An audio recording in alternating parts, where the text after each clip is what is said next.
kitaaba eebbaaf qophaa'etu jira. Kitaabni kun eenyuun barreeffame, eessatti eebbifama, yoom eebbifama, mata dureen isaa maali? Gaaffilee kana siniif deebisa jechuudha.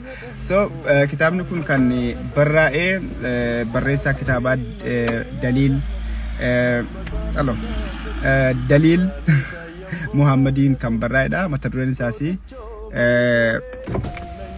Sabbata Harmee jedha. Baay'ee guba. Sabbata Harmee jedha. Godina Bunnoo Beddellee magaalaa Beddelleetti caamsaa 20 bara 2015 eebbifamaa jechuudha. Warri biyya keessa jirtanuu guyyaa kana gurbaa qaxalee keessan biratti argamaati.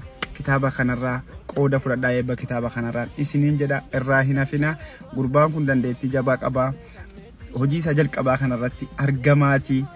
Egaa beektanii haamlee itti godha. Hojii biraatiif isa qopheessaan isiniin jedha. Itti gaafatama daraniitti kennaatii nu gala.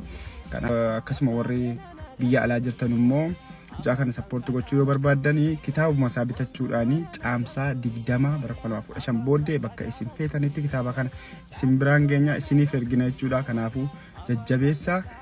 Amma immoo warra biyya bira viidiyoon kun akka ga'uu fi laayik godha. Tweetii illee yoo dandeessan yoo isinii mijate godha. Akkanuma isin jechuu barbaada. Daliil ati qaxaleedha, jabaadhu. Inni biraa sagantaa kanarratti artistoota hedduutu argamanii sagantaa owwaadha, sagantaa bilchinaan qophaa'aa jirudha. Artist illee wayyaallee achirratti argamachuudha. Addisuun faan namoota baay'ee achirratti affeeramanii jiranii hayyoonni Oromoo, artistoonni namoota hedduu irraa qooda fudhata. Warri naannoo sanaa, warri biyya keessa jirtan rabbi isinii mijeesse irraa hin hafinaa. Sabbata Harmee dhugaatuun hin jiraadhee Finfinnee yoo hin jiraadhee eebba kan irraa hin hafuun ture maal godharee.